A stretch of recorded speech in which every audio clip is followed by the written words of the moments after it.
보겠습니다. 에베소서 2장 1절부터 10절까지 말씀입니다. 에베소서 2장 1절부터 10절까지 말씀 우리 한 절씩 같이 보도록 하겠습니다. 에베소서 2장 1절부터 10절입니다. 제가 1절 말씀 먼저 보겠습니다. 그는 허물과 죄로 죽었던 너희를 살리셨도다. 그때 너희는 그 가운데서 행하여 이 세상 풍조를 따르고 공중의 권세 잡은 자를 따랐으니 곧 지금 불순종의 아들들 가운데서 역사하는 영이라. 전에는 우리도 다 그 가운데서 우리 육체의 욕심을 따라 지내며 육체와 마음에 원하는 것을 하여 다른 이들과 같이 본질상 진노의 자녀이었더니 긍휼이 풍성하신 하나님이 우리를 사랑하신 그 큰 사랑을 인하여 허물로 죽은 우리를 그리스도와 함께 살리셨고 너희는 은혜로 구원을 받은 것이라. 또 함께 일으키사 그리스도 예수 안에서 함께 하늘에 앉히시니 이는 그리스도 예수 안에서 우리에게 자비하심으로써 그 은혜의 지극히 풍성함을 오는 여러 세대에 나타내려 하심이라. 너희는 그 은혜에 의하여 믿음으로 말미암아 구원을 받았으니 이것은 너희에게서 난 것이 아니요 하나님의 선물이라. 행위에서 난 것이 아니니 이는 누구든지 자랑하지 못하게 함이라. 우리는 그가 만드신 바라 그리스도 예수 안에서 선한 일을 위하여 지으심을 받은 자니 이 일은 하나님이 전에 예비하사 우리로 그 가운데서 행하게 하려 하심이니라. 아멘. 네, 여러분 우리가 얻은 구원, 이 구원이 얼마나 값진지 여러분 생각해 보신 적 있으십니까? 저는 성경의 여러 책들 중에서 특히나 에베소서를 많이 좋아합니다. 왜냐하면은 에베소서는 다른 성경에 있는 책들과는 다르게 교회에 대한 이야기가 많이 있기 때문에 그렇기도 하고요. 어느 성경이나 다 동일한 메시지가 담겨 있긴 하지만 에베소서에는 교회를 향한 하나님의 마음 그리고 그 안에서 구원받은 우리들이 어떻게 살아야 되는지에 대해서 너무나 잘 담아내고 있고 잘 나타내고 있기 때문에 저는 특별히 에베소서 말씀을 특히나 더 좋아합니다. 그런데 이 에베소서를 공부를 하면 할수록 그리고 제가 묵상하면 묵상할수록 제가 알고 있는 구원이란 것이 굉장히 피상적이다라는 것을 제가 느끼게 됩니다. 우리 청년들, 우리가 받은 구원이란 것이 얼마나 감격스러운 것인지, 얼마나 신비로운 것인지, 얼마나 값진 것인지 혹시 잘 알고 계십니까? 여러분들은 구원의 감격에 빠져서 그렇게 여러분의 신앙을 유지하고 있고 신앙생활을 이어가고 있습니까? 어떤 유명한 전도 방법에서 이야기하는 선생님은 오늘 저녁에 죽어도 천국에 들어갈 수 있겠습니까? 라고 물어봤을 때에 예, 당연합니다 라고 얘기할 수 있는 그 정도 수준이 아니고요. 진짜 내가 받은 구원이 얼마나 감격스러운지, 얼마나 신비스러운지, 그리고 그것이 얼마나 값진지 알기 때문에 이 구원의 감격에 빠져서 살지 못하는 하루하루, 매일 그 매일을 여러분들 보내고 계십니까? 제가 신학교를 다닐 때 저희 선생님 중에 한 분이 우리가 구원을 받은 것이 무엇인지를 이렇게 설명을 하신 적이 있습니다. 근데 좀 되게 재밌는 이야기인데 이렇게 설명을 하셨어요.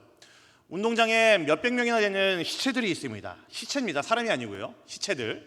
옛날에 그 좀비 영화를 생각하시면 아마 더 이해가 쉬우실 거예요. 운동장에 시체들이 이제 몇백 명 되는 그 시체들이 누워 있는데 감히 뭐 그럴 수 없겠지만 제가 하나님이라고 섰을 때에 그 시체들을 향해서 제가 이렇게 이야기를 하는 거죠. 너희들 중에 먼저 일어나서 저 전봇대를 찍고 돌아오는 사람 내가 8명만 내가 살려주겠다라고 얘기를 한다면은 무슨 일이 일어날까요? 그 죽어있던 시체들이 전부 다 벌떡 일어나고 전봇대에서 막 뛰어가겠죠. 이제 상상하면은 이게 되게 호러 영화긴 한데 한번 그렇게 상상을 해보자고요. 운동장에 몇백 구되는 시체들이 있고 그 시체들을 향해서 하나님이 너희 중에 일어나서 저 전봇대를 찍고 돌아오는 사람에게 내가 상을 주겠다, 뭐 생명을 주겠다 그러면은 아마 모든 시체들이 일어나가지고 열심히 달려갈 겁니다. 자, 지금 제가 했던 이 이야기 속에서 굉장히 짧은 이야기인데 이 이야기 속에서 하나님이 하나님다운 일을 하신 게 여러분 무엇이라고 생각을 하십니까? 하나님이 하나님다운 일을 하신 거, 하나님이 하나님스러운 일을 하신 게 과연 무엇일까요? 그리고 그 누워있던 시체들에게 있었던 가장 즐겁고 가장 복된 소식이 과연 무엇이겠습니까? 전봇대를 싣고 돌아오는 8명, 10명에게 큰 상을 준다는 거? 네, 그게 아마 제일 좋은 소식이겠죠. 네. 하지만 그렇지 않습니다. 이들의 상태가 어떠했는지를 알면은 우리의 이 이야기는 아마 다르게 들릴 겁니다. 운동장에 누워있는 사람이라고 했습니까? 시체라고 했습니까? 시체입니다. 시체는 들을 수가 없죠. 아무런 생명 활동을 할 수 없는 것이 시체죠. 좀비입니다. 근데 이 시체들에게 있어서 가장 즐겁고 복된 소식은 그들이 죽어있는 그들이 일어나서 전봇대를 찍고 돌아오면은 하나님의 상을 준다는 것이 아니고, 누워있는 그들에게 하나님의 말이 들렸다는 것 자체가 그들에게는 복되고 좋은 소식인 겁니다. 하나님의 능력이 확실하게 보여질 수 있고 확고부동한 하나님의 능력이라고 여겨질 수 있는 것은 그들이 찍고 돌아오면은 생명을 받는다, 상을 받는다는 게 아니고요, 이미 죽어있는 그들의 귀에 하나님의 목소리를 들렸다라는 게 하나님의 능력이고, 그리고 그 목소리를 통해서 시체들이 벌떡 일어나게 됐다라는 것 자체가 하나님의 능력이고 하나님의 은혜라는 이야기이죠. 여러분, 제가 이 이야기를 왜 했냐면요, 우리가 얻은 구원이 이와 비슷하다는 겁니다. 시체들이 일어나서 전봇대를 향해 죽자 살자 뛰어나간 것은요, 사실 나중 문제입니다. 그보다 먼저 우리가 집중해야 되는 것은 하나님께서 우리에게 허락하신 구원이라는 것은 이미 시체 같은 우리들에게 죽은 우리를 불러내신 것이고, 그런 우리가 골을 향해서 뛰어가게 하셨다라는 것이 하나님의 은혜이고, 그것이 우리가 받은 구원이라는 이야기이죠. 죽은 자가 일어나서 얘기를 듣고 일어나서 전봇대를 향해 뛰어가는 것, 골을 향해 뛰어가는 것, 그 자체가 하나님의 능력이고 구원의 능력입니다. 그래서 오늘 말씀에서는 사도 바울이 이렇게 이야기를 합니다. 1절 말씀 보시면은 아마 지금 제가 했던 말이 훨씬 더 이해가 잘 될 겁니다. 1절 말씀 보겠습니다. 시작. 그는 허물과 죄로 죽었던 너희를 살리셨도다. 뭐라고 되어 있죠? 죽을 뻔했던 아닙니다. 죽을 것 같았던 도 아닙니다. 뭐예요? 죽었던 너희입니다. 이미 시체라는 이야기이고요, 이미 좀비가 됐다라는 이야기입니다. 성경은 우리에게 철저하게 이렇게 이야기합니다. 시체다라고 이야기를 합니다. 죽었다라고 이야기를 합니다. 우리 힘으로는 전봇대를 향해 뛰어갈 수 있을 만한 것이 아무것도 없다라는 이야기이죠. 하나님의 구원이라는 것은 이미 시체가 된 우리들, 죽어있는 우리들의 귀에 들리는 것이 하나님의 능력이고, 그것이 바로 구원의 시작이라는 겁니다. 그리고 그런 우리를 살리셨다라고 이야기하고 있죠. 우리 오늘 말씀 2절과 3절도 같이 보겠습니다. 2절 3절입니다. 같이 보겠습니다. 시작. 그때 너희는 그 가운데서 행하여 이 세상 풍조를 따르고 공중의 권세 잡은 자를 따랐으니 곧 지금 불순종의 아들들 가운데서 역사하는 영이라. 전에는 우리도 다 그 가운데서 우리 육체의 욕심을 따라 지내며 육체와 마음에 원하는 것을 하여 다른 이들과 같이 본질상 진노의 자녀였더니. 2, 3절의 말씀이 바로 우리가 얼마나 철저하게 시체였는지를 좀 설명하는 말씀이라고 볼 수 있습니다. 2절에서 사용되는 따르고라는 단어는요, 이런 의미입니다. 주위를 맴돌다라는 이야기입니다. 좀 강강수월리 생각하시면 아마 편하실 거예요. 손에 손잡고 동그랗게 서가지고요, 그 하나 중심을 놓고 벗어나지 못하고 그 주변을 계속 서성거리고 있고 돌고 있는 거, 그 형태를 이야기합니다. 죄와 허물 가운데 있고 이 세상 풍조를 따라 살았고 공중의 권세를 잡은 통치자들에게 붙잡혀서 살았던 것이 시체가 된 사람들의 특징입니다. 그래서 우리를 3절 말씀에서 이렇게 이야기합니다. 본질상 진노의 자녀이다 라고 이야기를 합니다. 시체였었고 진노의 자녀입니다. 사랑을 받을 수 있을 만한 것이 아무것도 없는 그 처음의 신분이 바로 저와 여러분들, 시체와 같은 우리들이라는 이야기이죠. 아마 저랑 교리반을 하신 분들도 잘 아실 거고요, 제가 이제 가르치게 된 학생들이나 저랑 좀 이런 소모임을, 소그룹을 지나가고 있는 사람들, 여러 번 저랑 이야기 나눈 사람들은 잘 아실 만한 이야기입니다. 저는 우리 기독교 신앙에서 가장 중요한 그 알미라는 것은, 지식이라는 것은 저는 이렇게 이야기를 합니다. 우리 인간이 어떤 존재인지를 아는 것이 우리 신앙의 나아감과 성장과 그리고 성숙함에 큰 자양분이 된다라고 저는 설명을 많이 합니다. 우리가 어떤 존재인지 아는 거, 우리가 얼마나 비참하고 연약하고 죄인지를 깨달으면 깨달을수록 그에 비례해서 하나님에 대한 지식은 더욱더 높아질 수밖에 없습니다. 우리는 유한하고 하나님은 무한하신 분이기 때문에 우리가 얼마나 죄인지를 깨달으면 깨달을수록, 우리 인간의 연약함을 깨달으면 깨달을수록 우리는 하나님의 그 어떠함을 알 수밖에 없는 존재라는 것이죠. 그래서 우리 장로교의 가장 중요한 교리 중 하나가, 첫 번째가 바로 이겁니다. 전적 타락, 전적 부패라고 이야기를 합니다. 우리 인간의 모든 것이 타락했다라는 이야기고요. 우리의 생각, 말하는 거, 행동하는 거, 이 모든 것들이 타락함 가운데 있었다라는 것이 우리 장로교 교리의 가장 중요한 기본이 되는 교리입니다. 원래부터 시체였었습니다. 말하는 거 말할 것도 없고요. 생각들 말할 게 없습니다. 본질상 진노의 자녀답게 죽었다라고 할 만큼 우리는 여전히 죄악 가운데 살 수밖에 없고 죄를 쫓을 수밖에 없는 자들이었다는 거죠. 마치 시체에서 썩은 냄새가 나는 것처럼 우리는 분명하게 죽은 존재였습니다. 그것이 바로 우리이죠. 만약 우리 기독교의 신앙이라는 것이 우리가 어떤 존재인지에 대해서만 주구장창 이야기하다 끝이 난다고 한다면은 아마 제가 볼 때는 철학자들의 이야기나 혹은 인문학, 심리학에서 이야기하는 인간에 대한 탐구나 연구하는 것과 아마 크게 다르지 않을 겁니다. 하지만 우리 기독교가 세상에 있는 종교와 세상에 있는 학문과 세상에 있는 철학과 다를 수밖에 없고 그 어떤 것과도 비교할 수밖에 없는 이유가 오늘 우리가 읽은 이 말씀에 그 안에 심겨져 있습니다. 그 단서가 바로 오늘 말씀 4절인데요. 우리 4절 말씀 한번 같이 보겠습니다. 4절입니다. 보겠습니다. 시작. 긍휼이 풍성하신 하나님이 우리를 사랑하신 그 큰 사랑을 인하여. 왜 제가 이 4절 말씀에 그 단서가 있다고 했는지 아마 이것만 봐서는 모르실 겁니다. 고개를 갸웃거리시겠죠. 우리가 지금 읽은 성경으로는요, 제가 말하고자 하는 바가 잘 드러나지 않습니다. 사실 이제 원어를 보시면은 이 4절 말씀 안에는요, 굉장한 비밀이 숨어 있습니다. 무슨 단어가 숨어 있냐면요, 그러나 하나님은 이라는 단어가 숨어 있습니다. 이게 지금 우리가 읽은 개역 개정을 봐서는 잘 모르는데요, 세번역만 봐도 이게 잘 드러납니다. 제가 세번역 성경을 따로 준비했는데 세번역 성경 3절 4절 말씀 같이 한번 보겠습니다. 네, 준비가 됐죠? 같이 보겠습니다. 시작. 우리도 모두 전에는 그들 가운데서 육신의 정욕대로 살고 육신과 마음이 원하는 대로 행했으며 나머지 사람들과 마찬가지로 날 때부터 진노의 자식이었습니다. 4절이요. 그러나 하나님은 자비가 넘치는 분이셔서 우리를 사랑하신 그 크신 사랑으로 말미암아 우리의 처지가 시체였었고 진노의 자식이었고 우리의 그런 형편과 상황에 두지 않으시고 그러나 하나님은 그런 우리에게 말로 닿을 수 없는 은혜를 허락하셨다고 이야기를 합니다.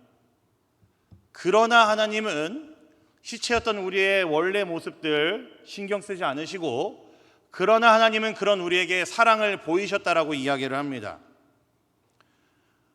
사실은 우리가 얼마나 죄인인지 우리의 처지가 얼마나 불쌍한지는 다른 종교 가서 여러분들 심취해 있어도 충분히 알 수 있습니다. 불교 같은 데만 가서 여러분들이 공부하셔도 불교에서 이야기하는 그런 진리들, 그런 교리들, 암중모색 하셔도 분명히 우리가 얼마나 연약한 존재라는 것은 여러분들이 아마 잘 아실 수 있을 겁니다. 그런데 그런 종교들은 거기서 끝입니다. 거기서 더 나아갈 수 없습니다. 우리 기독교의 구원은요, 그건 다른 종교에서 이야기하는 것, 다른 학문에서 말하는 것과는 차원이 다릅니다. 하나님의 무한하신 사랑과 자비, 그것에 빗대어서 우리의 연약함이 어떠한지를 말하는 것이 우리 기독교죠. 그리고 그런 처지에 있는 우리들이 거기서 끝나는 것이 아니고 그러나 하나님은 그런 우리를 불쌍히 여기셔서 사랑하셔서 우리에게 그 말로 닿을 수 없는 사랑을 부어주셨다라고 이야기를 합니다. 그러나 하나님은 그 하나님이 우리에게 부어주신 무한한 사랑과 자비를 오늘 말씀에서는 이렇게 드러내고 있습니다. 우리 오늘 말씀 5절과 6절 보겠습니다. 5절 6절입니다. 같이 보겠습니다. 시작. 허물로 죽은 우리를 그리스도와 함께 살리셨고 너희는 은혜로 구원을 받은 것이라. 또 함께 일으키사 그리스도 예수와 함께 하늘에 앉히시니. 여러분 무슨 단어가 계속 드러납니까? 가장 많이 드러나는 단어가 있습니다. 함께라는 단어입니다. 그리스도와 함께 살리셨고 그리스도와 함께 일으키셨고 그리스도 예수 안에서 함께 하늘에 앉히시니. 계속 이 짧은 말씀 안에서 함께라는 단어가 반복이 되죠. 시체인 우리들을요, 그리스도와 함께 있게 만드셨습니다. 더 놀라운 것은 이제 이후에 생긴 변화죠. 3절에서는 우리에게 말하기를 진노의 자녀다라고 이야기를 했는데 이것이 우리의 신분이었는데 시체였었는데 6절에서는 그러나 하나님 이후에 이렇게 바뀝니다. 그리스도와 함께 하늘 보좌에 앉은 자로 우리의 신분이 바뀝니다. 그냥 손바닥 뒤집기로 바뀌는 수준이 아니고요. 엄청난 신분의 변화이죠. 신분의 변화 정도가 아니고 아주 본질적인 우리 존재의 변화를 이야기하고 있습니다. 원래 시체였던 우리들입니다. 썩은 냄새가 풀풀 날 수밖에 없고 누가 봐도 악취가 날 수밖에 없는 그런 우리들을 하나님께서 불쌍히 여겨주셨습니다. 그리고 그런 우리를 더 이상 시체가 아니라 그리스도와 함께 하늘 보좌에 앉은 자들이라고 하나님이 바꾸셨다라는 거죠. 하나님의 원래 계획이 참 말도 안 되는 것이 시체와 함께 하고 싶으셨던 것이 하나님의 원래 계획이었다는 이야기입니다. 함께 계속 이야기합니다. 그러나 하나님은 시체였던 우리들과 함께, 그러나 하나님은 시체였던 우리들과 함께 살리셨다라고 말하고 있죠. 하나님의 마음이 느껴지는 단어 아닙니까? 하나님의 무한하신 자비와 사랑이라는 것이 너무나 분명하게 느껴지는 단어가 이 함께라는 단어에 들어 있습니다. 하나님께서는 원래부터 우리와 함께 있기를 원하셨었죠. 하나님께서 이 땅을 창조하셨을 때의 하나님의 원래 계획은요, 우리와 함께 거하는 것이 하나님의 원래 계획이었습니다. 근데 그 하나님의 마음은 이미 하나님 앞에 범죄하고 떠나서 이 죄의 길로 갔던 우리들, 시체였던 우리들, 그런 우리들을 포기하지 않고 다시 찾아오실 정도로 하나님의 그 계획과 하나님의 그 생각은 변함이 없으셨다라는 이야기이죠. 함께 있고 싶으셔서 하나님은 시체였던 우리를 찾아오셨습니다. 성경에 나와 있는 그 모든 약속들을 통틀어 봤을 때에 창세기 1장 1절 성경의 시작부터 성경의 마지막 요한계시록 22장 21절까지 그 안에 담겨있는 내용들을 탈탈탈 털어가지고 하나님께서 예수님을 통해 우리에게 보이시고자 하신 약속이 무엇이냐라고 묻는다면은 이 단어를 말할 수 있습니다. 함께라는 단어입니다. 하나님은 태초부터 우리와 함께 있으시기 위해서 우리를 위해 지금까지 계속 일하고 계신 하나님이십니다. 그것이 예수님을 통해서 임마누엘 그 약속으로 드러났고, 이제는 예수님이 승천하시고 난 이후에 성령께서 우리의 마음 가운데 함께하고 계시고, 이제 우리는 걸어다니는 거룩한 성전 되어서 우리의 매일의 삶을 통해서 하나님과 함께할 수 있습니다. 거기서 끝나지 않죠. 이제 이 땅의 마지막에 오게 되면은 우리는 저 하늘 보좌에서 하나님과 함께 있을 수 있는 자들이 됩니다. 마치 얼굴과 얼굴을 맞대고 있는 것처럼 지금 이 땅에서 우리가 알고 누리고 있는 그 모든 영광과 비교가 안 될 정도로 우리는 하나님과 함께 있을 수 있는 자들이죠. 하나님께서 그 일을 위해 시체였던 우리들에게 찾아오셨다라는 이야기입니다. 여러분, 우리가 받은 구원이 이렇습니다. 굉장히 치밀하죠. 굉장히 신비롭습니다. 시체를 살린다라는 이야기, 영화에서나 들어볼 법한 그런 이야기를 하나님께서 우리를 살리셨습니다. 몇백 구가 되는 시체들 누워있는 그 운동장에다가 하나님이 아무 의미 없이 확성기되고 먼저 뛰어오는 사람에게 상 줄게라고 했던 것이, 이게 참 우리의 구원을 나타낼 수 있는 은혜가 될 수밖에 없는 이유는 하나님의 그 말이 시체였던 우리들의 마음 가운데 들렸고 일을 했고 우리를 일으켰기 때문입니다. 치밀하고 신비롭습니다. 이게 바로 우리가 받은 구원이죠. 그래서 우리는 구원에 대해서 이야기할 때에 이렇게 이야기합니다. 우리가 한 것이 없다라고 말할 수밖에 없습니다. 우리는 은혜로 구원을 받는다라고 이야기를 합니다. 내가 결단했으니까 믿은 거지, 그것이 아니고요. 우리는 은혜로 구원을 받습니다. 오늘 말씀 8절과 9절 보시면은 이렇게 이야기를 합니다. 같이 볼게요. 8절 9절 보겠습니다. 시작. 너희는 그 은혜에 의하여 믿음으로 구원을 받았으니 이것은 너희에게서 난 것이 아니요 하나님의 선물이라. 행위에서 난 것이 아니니 이는 누구든지 자랑하지 못하게 함이라. 자, 우리의 구원은 믿음으로 받는다고 하고 있습니까? 은혜로 받는다고 이야기하고 있습니까? 은혜로 받습니다. 믿음은 우리에게 부어주신 하나님의 은혜에 대한 우리의 반응이 믿음이지, 우리가 받는 구원은 은혜로 받습니다. 시체였던 우리들을 살리신 것이 구원이기 때문에, 우리가 할 수 있는 것이 아무것도 없었던 것이 우리의 구원이기 때문에 우리의 구원은 은혜로 받습니다. 그리고 우리가 받은 구원에 대한 우리의 적당한 반응, 적절한 반응, 분명한 합당한 반응이 바로 믿음이라는 것이죠. 그래서 구원을 선물이라고 이야기를 합니다. 내가 무엇인가를 해서 받는 것이 아니고 하나님의 은혜로우심으로, 자비하심으로, 시체와 같았던 우리들을 향한 하나님의 사랑하심으로 받는 것이 우리의 구원입니다. 가끔 우리의 신앙이 너무 미적지근하게 느껴질 때가 있지 않으십니까? 가끔 우리의 신앙이 너무 맥없이 유지되고 있다는 생각이 들 때도 여러분 있지 않으십니까? 그럴 때 여러분, 우리가 지금 받은 이 구원이 얼마나 위대한지를, 얼마나 신비로운지를 다시 한번 생각해 보십시오. 우리 기독교가 강하고 역동적일 수밖에 없는 이유가 여기에 있습니다. 세상 속에서 교회는 많이 얻어맞습니다. 모진 핍박과 박해를 받아오는 것이 교회입니다. 물론 그렇지 않을 때가 있었죠. 그때는 사실 교회의 가장 치욕스러운 과거이고 교회가 좀 부끄러워하는 과거이지만, 대체로 교회는 세상 가운데서 핍박을 많이 받아왔습니다. 많이 얻어맞았고요. 항상 욕을 먹어왔습니다. 그럼에도 불구하고 예수의 이름이 계속해서 세상 곳곳으로 퍼져나갈 수밖에 없었던 이유는 바로 여기에 있습니다. 복음을 들고 그 길을 걸어간 자들이, 예수 그리스도의 이름으로 나아간 자들은 전부 다들 자신들이 얻은 구원이 얼마나 위대하고 얼마나 신비로운지 알았기 때문에, 그 감격 속에 빠져 있었기 때문에 우리 기독교의 복음은 세상 곳곳으로 들어갈 수 있었고, 교회는 세상 곳곳으로 퍼져나갈 수 있었습니다. 아무리 모진 고난과 핍박이 있다 할지라도, 세상으로부터 얻어맞는다 할지라도 교회는 그래서 강력하게 움직여 왔습니다. 하나님이 나와 함께 계신다, 혹은 내가 이미 하늘 보좌에 그리스도와 함께 앉았다라는 이 사실이 있기 때문에 교회는 세상에서 넘어지지 않았습니다. 아까 우리 박정희 변호사님이 교회여 일어나라라는 찬양했지만, 여러분, 이 문장이, 이 슬로건이 얼마나 우리의 마음을 뜨겁게 합니까? 교회가 일어날 수밖에 없는 이유는 하나님이 우리와 함께 하시고, 그 하나님 함께 하심을 아는 우리들의 마음 가운데에 넘어질 수 없는 그 분명한 이유를 우리에게 만들어 주셨기 때문에 교회는 일어날 수밖에 없죠. 넘어질 수 없습니다. 그리고 우리를 가만히 있을 수 없게 만든다라는 것이죠. 비록 이 땅 위를 우리가 살아가고 있지만, 세상에 있는 사람들과 동일하게 살아가고 있는 것 같고 크게 달라 보이지 않지만, 우리는 분명히 알죠. 우리의 소망은 이 땅에 있는 것이 아니라 하늘에 있다는 것을 우리는 알고 있는 자들입니다.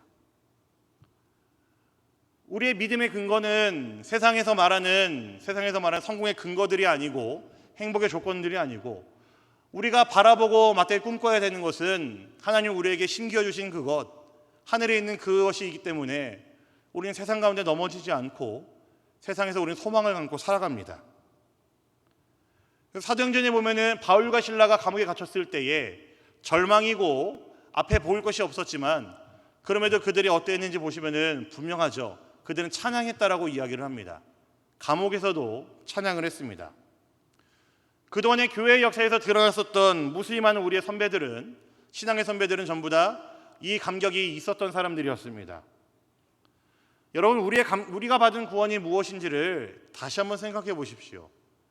하나님께서 여러분들을 구원하셨다라는 것이 그냥 단순히 뭔가 도장을 찍듯이 찍어내는 것이 아니라, 정말로 치밀하게 하나님의 계획하심이 있었고, 여러분들을 향해 하나님의 그 마음을 쏟아붓고 계셨고, 그리고 그 신비스러운 일을 통해서 하나님께서 우리를 구원하셨다는 것을 한번 생각해 보십시오. 얼마나 놀라운 하나님의 일하심인지 생각한다면 우리의 신앙은 더 이상 미적거릴 수가 없고 힘없이 흐물거릴 수가 없습니다. 우리 오늘 말씀 10절에 보시면은 하나님께서 우리를 구원하신 목적이 함께하기 위해서 말고 한 가지 더 그 이유를 넣어놨습니다. 우리 10절 말씀 한 번 더 보겠습니다. 10절입니다. 보겠습니다. 시작. 우리는 그가 만드신 바라 그리스도 예수 안에서 선한 일을 위하여 지으심을 받은 자니, 이 일은 하나님이 전에 예비하사 우리로 그 가운데서 행하게 하려 하심이니라. 하나님이 우리에게 구원을 행하신 일은 우리와 함께 있기 위해서 말고 한 가지가 더 있습니다. 혹시 무슨 단어가 눈에 들어오시죠? 선한 일입니다. 하나님의 아버지 그 영광이 상실된 이 땅 위에서, 거룩함이 없는 이 세상에서 하나님의 백성다운 자로 살아가기 위해서 하나님께서 우리를 구원하셨습니다. 보통 우리가 선한 일 그러면은 이렇게 다들 오해 많이 합니다. 뭐 전도하라는 이야기구나, 뭐 봉사활동하라는 이야기구나 라고 다들 많이들 오해를 합니다. 그러나 지금 우리가 읽은 이 말씀에서 말하는 선한 일은요, 단순히 어떤 종교적인 열심만을 이야기하는 것이 아닙니다. 선한 일이라는 것은요, 우리가 받은 구원이 얼마나 크고 위대한지를 아는 사람들이 세상 가운데서 하나님의 일하심을 드러내는 것을 선한 일이라고 이야기를 합니다. 그래서 이 이야기를 하려면은 우리가 이번에 기획하고 있는 아웃리치 이야기를 안 할 수가 없습니다. 우리가 이번에 야심차게 준비해서 가려고 하고 있지 않습니까? 사실 우리가 가서 하는 그 일들이란 게 뭐 어르신들 만나서 선물 전해드리고 뭐 말벗 떼어드리고 전도하는 일, 뭐 혹은 노후된 그 벽에다가 벽화를 그리는 일, 이런 것들은 사실 그 지역에서 크게 도움이 되는 일은 아닐 수 있습니다. 왜냐하면 사실 이런 일들을 하는 전문적인 기업들도 있고 전문적인 팀들도 있기 때문에 우리가 하는 일이 그렇게 티가 안 날 수도 있습니다. 그런데 우리가 왜 하필이면 이 더운 여름날 거기에 가서 그 일들을 해야만 되겠습니까? 왜 하자고 여러분들에게 요청하고 있고 왜 여러분들을 초대하고 초청하고 있겠습니까? 정말로 이 일에 뛰어들기로 마음먹은 사람들은 저는 분명히 확신합니다. 우리가 받은 구원이 얼마나 대단하고 얼마나 놀랍고 얼마나 신비스러운 일인지 알기 때문에, 그 감격에 있기 때문에 기꺼이 덤벼드는 사람들이라고 저는 생각을 합니다. 가만히 있을 수가 없어서 예수 그리스도를 구주로 함께 고백하는 형제된 교회, 그 작은 시골교회를 위해서 우리가 기꺼이 섬기러 가는 것이고, 그 마을에 있는 뭐 잔치가 아닌 이상 교회에 나올 일이 없는 그 어르신들, 그들의 영혼을 위해서 우리가 섬기기 위해 가는 것이고, 우리가 받은 구원이 얼마나 감격스러운지 알기 때문에 우리가 그 일을 위해 준비하고 기획하고 기도하며 우리가 준비하고 있는 거 아니겠습니까? 우리가 받은 구원이 얼마나 큰지 우리가 알기 때문에 부끄러울 수 있고 쭈뼛거릴 수 있지만 그 어른들을 위해서 우리가 가려고 하는 거 아니겠습니까? 그래서 우리가 가는 것이죠.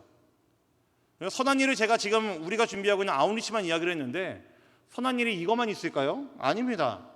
하나님이 창조하신 이 세상에 대한 책임감을 가지고 환경을 보호하는 일도 선한 일입니다. 성실하게 사는 것도 선한 일이에요.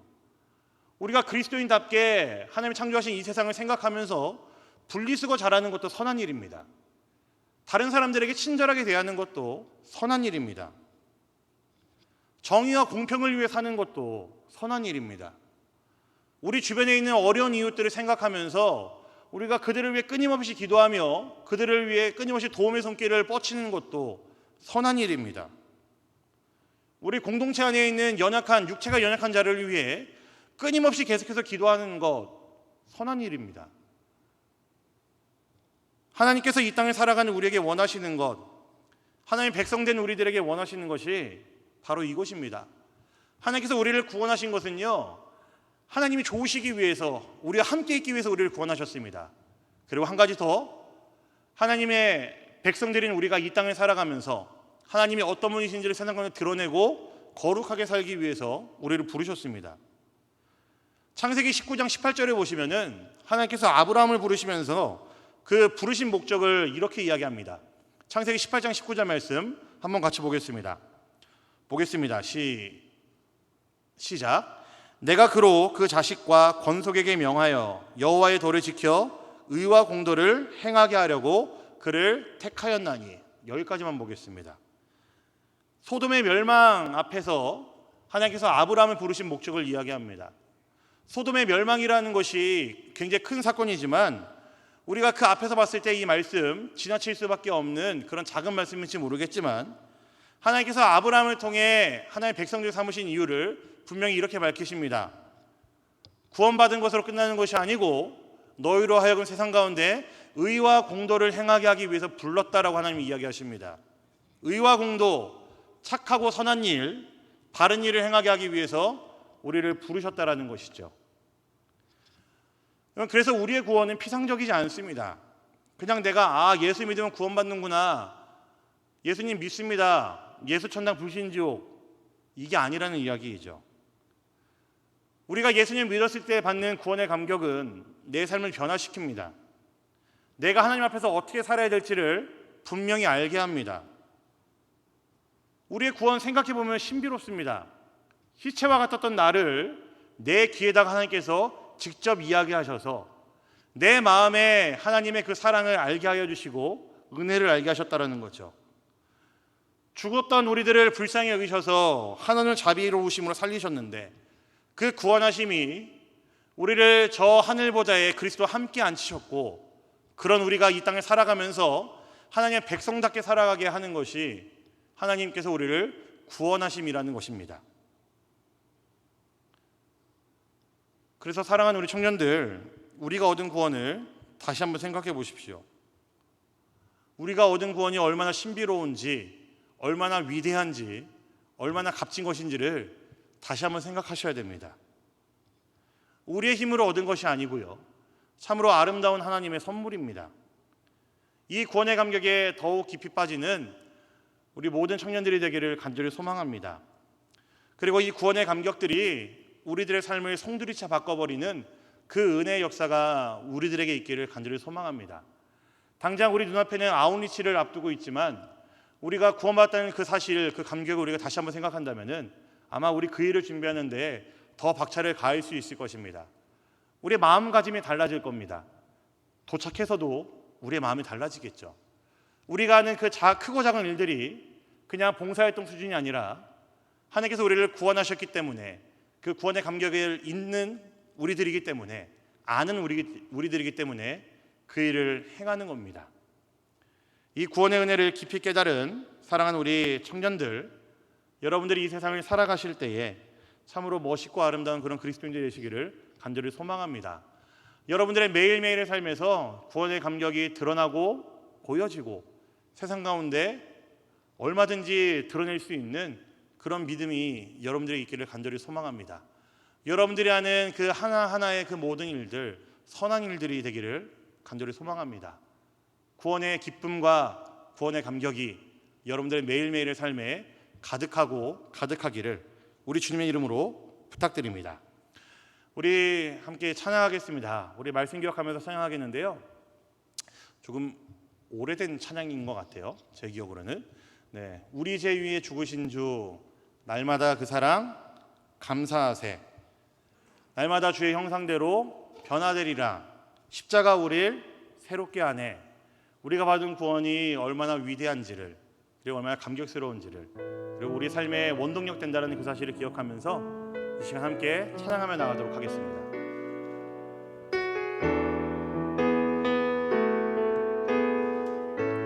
우리 제 위에 죽으신 주, 십자가 그 사랑 감사하네. 날마다 주의 형상대로 변화되리라. 십자가 우리 새롭게 하리. 한 번 더 고백하겠습니다. 우리 제 위에 죽으신 주, 십자가 그 사랑 감사하네. 날마다 주의 형상대로 변화되리라. 십자가 우리 새롭게 하리. 놀라운 사랑 찬양하리라. 우리를 위해 생명 주셨네. 놀라운 사랑 찬양하리라. 십자가의 그 능력, 십자가의 우리 다시 한번 처음부터 고백하겠습니다. 우리 제 위에 죽으신 주, 우리 제 위에 죽으신 주, 십자가 그 사랑 감사하네.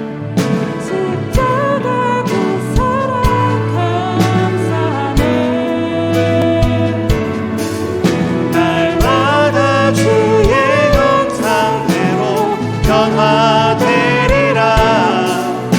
십자가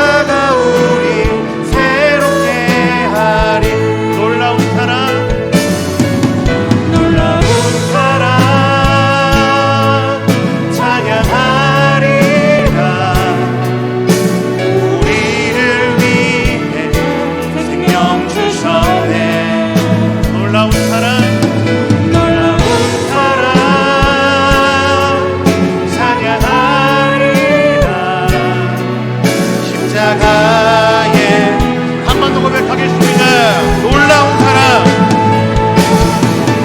놀라운 사랑 찬양하리라. 우리를 위해 생명 주셨네. 놀라운 사랑, 놀라운 사랑 찬양하리라. 십자가의 그 능력, 아멘. 십자가의 그 능력, 아멘. 우리 함께 말씀 기억하면서 기도하겠습니다. 우리가 받은 구원이 얼마나 위대한지, 얼마나 감격스러운지를 이 시간 다시 한번 기억하면 좋겠습니다. 그냥 우리가 쉽게 받은, 누구에게 도장 찍어두시 받는 그런 구원 아닙니다. 마치 시체와 같았던 우리들, 좀비와 같이 살았던 우리들에게 하나님의 그 복음의 음성이 우리의 귀에 들려왔고, 우리의 마음에 들려왔고, 우리의 영혼을 깨웠고, 그 예수 그리스도 앞으로 우리를 나아가게 하신 하나님의 은혜의 복음, 그 은혜의 구원을 우리가 받았습니다. 그래서 우리는 구원을 선물로 받았다고 하죠. 우리가 무엇인가를 덜해서 받은 것이 아니라 하나님의 은혜로 받은 선물입니다. 이 시간 우리가 받은 구원이 얼마나 감격스러운지를 기억하시면서, 주님, 제가 이 땅을 살아가면서 정말 참으로 선한 일을 하는 주의 백성, 우리와 함께 하시는 하나님의 그 은혜를 기억하며 우리의 소망이 저 하늘에 있는 것을 우리가 기억하면서 이 땅에서 주의 영광스러움을 드러내며 거룩함을 드러내는 선한 일에 힘쓰는 주의 백성 되게 하여 주시옵소서. 우리의 신앙이 넘어지지 않게 해주시고 매일같이 이 구원의 감격 속에서 살아가는 우리 모두가 될 수 있도록, 내가 될 수 있도록 주님 이 시간 우리에게 깨닫게 하여 주시고 은혜 내려 주시옵소서. 우리 그런 간절한 마음을 가지고 이 시간 함께 한 마음을 한 뜻으로 기도에 나가도록 하겠습니다. 함께 기도하겠습니다.